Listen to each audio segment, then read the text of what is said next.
What up, y'all? Here we are, number 7 in this vinyl shit. Man, I'm just gonna jump right into it, man. I'm not even gonna fucking run my mouth. I'm gonna jump right the fuck into it. Um, Next record, The Doors. I don't know. There's not really a whole lot to say about this record. This is, in my opinion, this is one of those records that you can find in, probably any douchebags collection, any stupid fucking frat boys collection.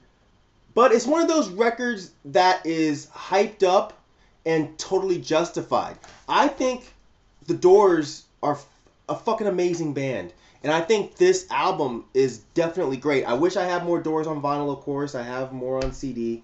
But this is just great psychedelic rock. I mean, what's more to say? Great psychedelic rock. And Jim Morrison was a poet.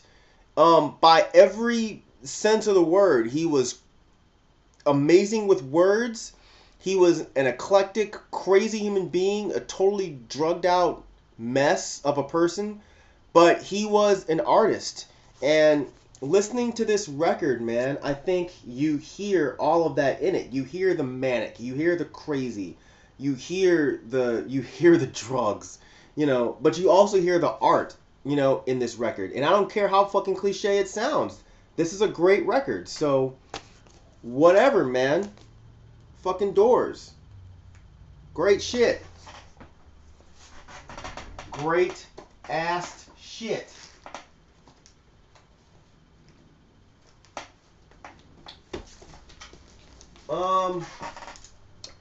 Up next, we have Bob Dylan, Desire. This had more of like a 70s rock sound versus the folk stuff that we were accustomed to with Bob Dylan. In my opinion, the songs weren't awesome. Emmylou Harris singing backup on this definitely helped, but it didn't save this record. I think like most Bob Dylan fans, I prefer his first 5 or 6 records to anything else he did.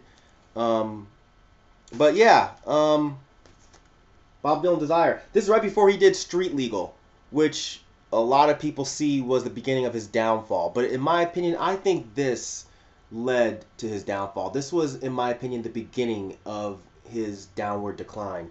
Street Legal just solidified the fact that Bob Dylan was fucking up bad. If you look at the fucking insert, he was a smooth motherfucker, man. You'd expect this to be a lot better than it actually is. But it just shows you can't judge a fucking book by its cover. Especially when the cover has him in this crazy ass get up with the fucking bearskin ass fucking collar, looking like he's about to slap the shit out some bitches, But on the record, he ain't slapping no bitches, man. He's I don't know, he's singing songs with some bitches, and they're not that good. So I don't know that this is a great place to start. It just so happens that this is the only record I have because I found it for like $3 or something. But yeah. Oh yeah. Shout out once again, my boy Henry, to the boy Ellis. He hooked me up with this. This is Eastern Conference All-Stars 12-inch. This was, for all you Eastern Conference fucking old school backpack hip hop fans, you should already know what this is. I'd heard the song 3 zillion times before I actually had this on wax. But this was the track that had almost all of Eastern Conference's heavyweights. Tame One, Copyright, J-Zone, Cage, Mr. Eon, Skills, and the late great Kamuteo. That track, Eastern Conference All-Stars, is fucking nasty. Nasty. Had a great beat. And my man Tame One opens it up. The hip-hop Anthony Perkins, constantly murking for certain. Excuse me. Y'all say for sheezy. Dogs like me be like, we want easy. Tame One be talking greasy. This be Tamer D-Day. I can fucking rhyme that whole fucking verse because it's so fucking dope. And Copyright, I don't paint on the canvas. I slam rappers on it. And Kamuteo comes in and fucking closes the shit down. Man, this is a great, great, great track. And if you haven't heard it, and if you're an old school hip hop backpack fan and you haven't heard this track, please go check it out. This single is actually backed up with Nickel 9 by Royce da 5'9". Of course, this is obviously long before he got signed. I think this might have been one of the first songs I heard from Royce da 5'9". You know, the track later on ended up on Rock City. I was like, man, this dude is crazy. Like, his flow was really unorthodox, but he was dope as shit. It's like, man, this Royce guy is fucking nuts. And hey, man, he's come a fucking long way. So, but anyway, yeah, this is a pretty cool fucking thing to have, for all you hip hop heads. Nice record to have in your collection.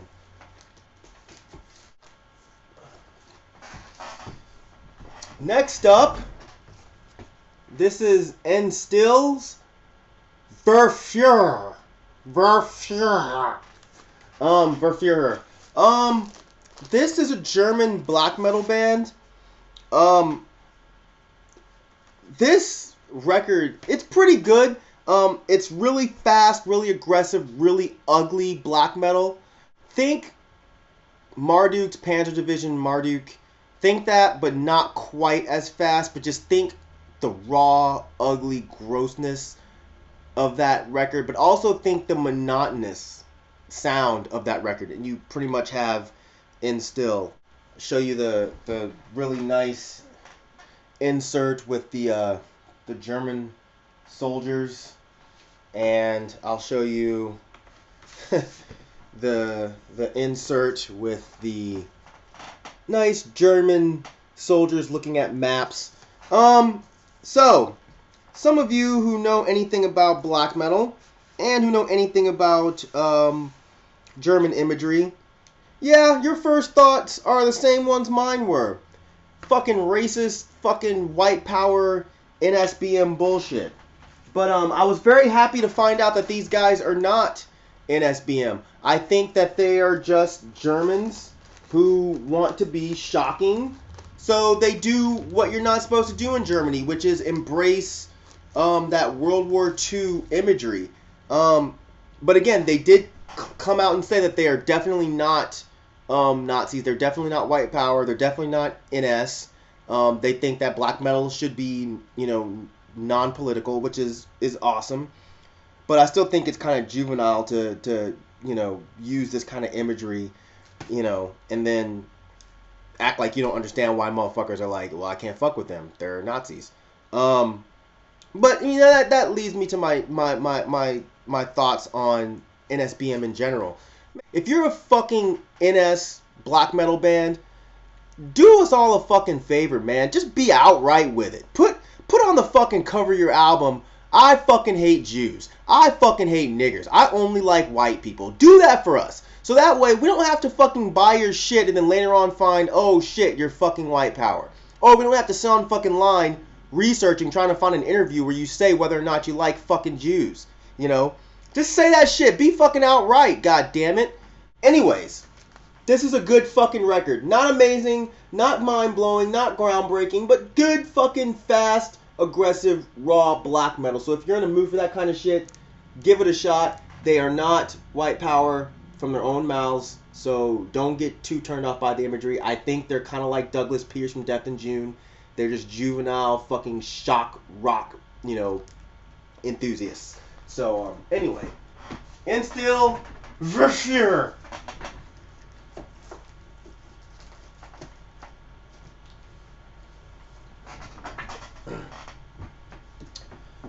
Up next, we have a personal favorite band of mine, Envy. This is Recitation. Envy is a Japanese band. They started off more of like a post-hardcore band, kind of a screamo post-hardcore band. As time went on, they got more into like the post-rock sound. Imagine a heavier Godspeed with someone screaming over it. Or kind of like ISIS. If you like ISIS, you'll probably dig this. The song structures are fucking great. This is just a really fantastic album. At times, it's just absolutely beautiful. So yeah, I could even say that this, if you haven't heard Envy, this is a great place to start. Let me show you the inside, which is just fucking awesome. This beautiful insert. Gorgeous. Fucking gorgeous. And it's like the looking at the insert and the cover, it's like everything just totally fits, man. Everything goes together, you know. Ooh, Japanese emo, neato. Ooh, emo, do they sound like My Chemical Romance? That's when you kick that bitch in the fucking neck. You tell her to choke on her own spit. Cause we gets raw. We gets raw when we're talking about this emo shit. Sorry. Next up, we have Faith No More's King for a Day, Fool for a Lifetime. I'm really happy to own this record. My boy Scott gave this to me years ago. Unfortunately, this is the only Faith No More I have on vinyl. All my other Faith No More is on CD. This is a great album. They were always a really polished band, even though their sound was frantic. But with this one, they're more raw. There's a lot of really spastic songs, weird timing, freak out playing. I think this record's fantastic. I believe this was the one where they got the guitar player from Mr. Bungle to join them. Because I can't remember the other guy from Faith No More's name, but he had left by this point. But yeah, this is definitely a very underrated record in Faith No More's catalog. So if you're definitely into later stuff that Myke Patton was doing, you should give this a shot. A song to definitely check out to see if you're gonna dig it. Ugly in the Morning. It shows where Myke Patton's head was going. Don't look at me, I'm ugly in the morning. It shows his method of thinking as far as where his vocals were gonna go later on. So yeah, Faith No More, King for a Day, Fool for a Lifetime. Awesome fucking record. Pick it up, bitches.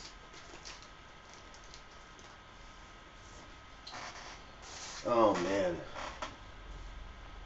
Like Ashes.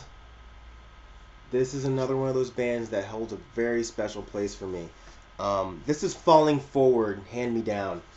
This is one of my all-time favorite fucking hardcore bands ever. Falling Forward was a melodic emo hardcore band from Louisville, and they put out one of the most fantastic records to ever come from that area and to ever come from that genre. And it's sad that a lot of people don't listen to this record and don't know about this record. And this is on a nice swirl blue vinyl. You know, these guys had that really cool chunky hardcore guitar sound, but they also had a lot of intense emotion when you listen to their records. I think it should definitely go down as one of the better releases of that whole hardcore emo genre, you know. Members of this band went on to be in Elliot, which was another amazing group, but I don't think anything was really touching this. I really don't. And the song Lane. If you have not heard this band, please listen to the song Lane. It's incredible. So please, please, please do yourself a favor. If you're into, like, you know, emo hardcore or emo or hardcore, give this a shot, because I think this might appeal to just about anybody that's into that type of sound. Fucking awesome record. We are running low on time. So I'm going to end with these two records here. The first one is Fields of the Nephilim, Power. This is the Power single.